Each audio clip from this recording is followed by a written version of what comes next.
A Promise and a Way of Life, White Anti-Racist Activism by Becky Thompson, um, is a lot about the history of white anti-racist activism in the United States. In Chapter 1, she goes and outlines the lives of many white social activists and points out some stereotypes that are associated with them. For instance, not a lot of activists come from radical parents. And she also says that a lot of people left home to find more meaning in some unsatisfying ideals of their family that don't necessarily run the same as their activism work, but it was still important for them to remember where they came from. And she goes on to talk about the civil rights in the 1960s. Groups like the Students for a Democratic Society, or SDS. And she critiques some of these groups, saying that particular group neglected to look at their own whiteness. And she also says that white people weren't kicked out of the civil rights movement, which is something that people thought was said during the Black Power movement. She said that some of the white people in SNCC at the time helped swing the votes that SNCC becomes an all-black organization. And then more radical groups like the Weather Undergrounds, their arrogance and male dominance took away from their activism. She then goes and talks about second wave multiracial feminism in the 70s and pointed out that a lot of white feminists had to learn that feminism was for all women, which meant women of color and disabled women and working class women. So they had to embody these things into their movement. And then it was Alice Walker's womanism term that looked at more than just gender and race. Thompson writes that women of color struggled to be heard and were outnumbered in white-dominated organizations. And then about the explosion of art and writing by women of color that helped clear up some of the misunderstanding between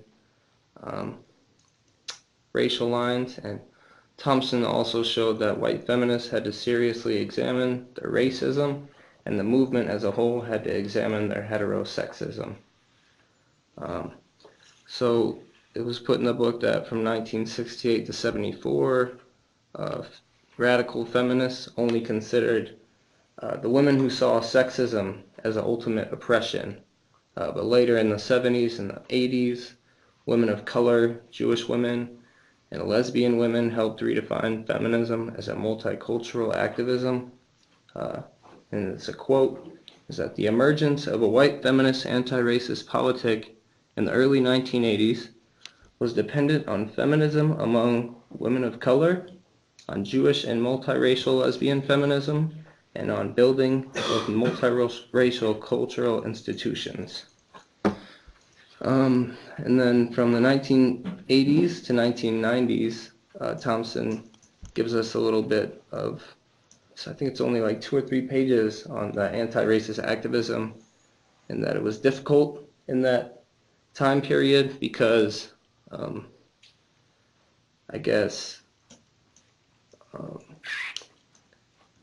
there was a sort of idea that they could never accomplish as much as was in the civil rights movement, and that reality made momentum hard to muster or sustain, links between hotspots fragile and transitory, and the memory of an earlier, more active time hard to hold on to. So the nostalgia of that 60s organizing kind of made it hard and contradicted some of the new activism that wanted to happen. And then she goes on to talk about Central America peace movement, said that a lot of white people use their privilege to cross the borders and bring back refugees, but a lot of the sanctuary refugee churches had racist perceptions of the refugees and the idea that they would be model citizens. And there was just cultural differences. At this time, Thompson calls out white activists for postponing or de-emphasizing the importance of making alliances with African American and domestic Latinx groups. She also goes in and talks about prison activism, talks about Angela Davis and David Gilbert, and AIDS education, and Marilyn Buck, who all these people were imprisoned for some type of militancy rendered by crimes of the government. And there's a quote here that says, "Support for political prisoners continues to be one of many priorities, along with the struggle against police brutality, race and class bias in sentencing, abuses in prison, and the inequities embedded in the government's war on drugs. Amid the continued growth of prisons and the ideology used to justify it, chronicling the examples of activists remains crucial." And then later in the book, she starts talking about activist organizations and the complications of white leadership in a lot of the movement, and how most of the people that Thompson interviewed believe that white people shouldn't be in charge in multiracial contexts, or if it is absolutely necessary that they do, then it should only be for a short period of time. Lori Schechter, a longtime white activist, is quoted in this chapter saying, "The point for white people is not to be the leader of a movement for social change, but to be an ally, and that even in a multiracial group, some of the struggles a movement can have is that whiteness and white culture still dominates." And that was a struggle for a lot of multiracial groups.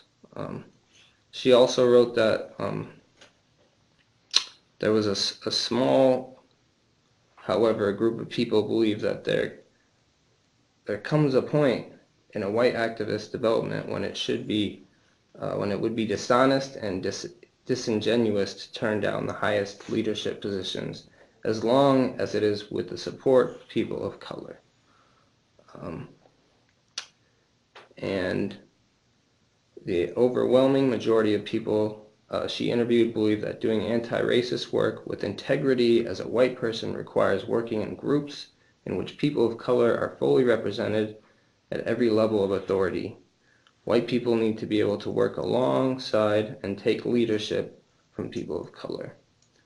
Most people interviewed believe that in a white supremacist society, white people should not occupy the most powerful position in an organization that calls itself multiracial and is about the work of racial justice. So there's a little back and forth there of beliefs with people inside the movement. She then reflects on the similarities of people she interviewed,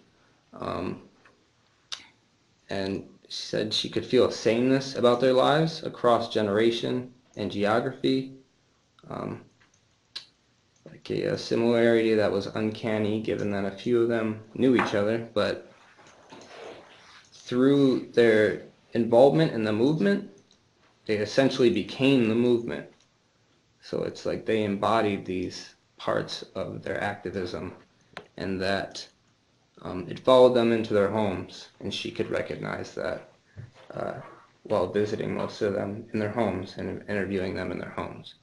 And it showed in their parenting, and it showed in their children. And then at the end of the book, it's Thompson's epilogue, and she expresses her feelings that she's less willing to think of herself as an activist, and says she is more aware of her limits now. She has a quote, "I think it is very hard to be a writer and a single mother and a full-time teacher and an activist too. That it is not to take away from what I do try to do. It is to recognize the limits of human energy and the amazing work of organizers who devote their whole lives to that endeavor. They are a special breed of people. They have special capacities and special energy and are human too." So I just thought it was interesting how after doing all of this, she came out of it and she questioned if she should write this book, or if there was a better way. She kind of was like, I wonder if I should have done a documentary instead. Will people read such a long history book, if they're not in like my classroom? Um, so she had a lot of questions at the end of her own uh, journey while writing this. But it it was a good book to read, and it did a good job of outlining the people in the situations, except to really remember all that. So the beginning is all about the activists, right? And it gives a little short statement about them and who they are. But then later in the book, it doesn't really, you got to go back and say, who is this person again? So that was one of the difficulties of reading the book, is backtracking to find out what you missed. Any other weaknesses or strengths you want to name, Michael, before we wrap up? I kind of wanted to. She has a really when she does write using I, it's a very strong point of view for her, and I kind of wanted to see more of that. But there was also a lot of research put into this book that you wouldn't want to miss out. So I kind of wanted just more of. The epilogue was good. I liked the epilogue, but I wanted to know more of her experience crossing all of these, boundaries and asking all these questions. Okay, thank you, student of mine. Appreciate your perspective. Round of applause for this presentation.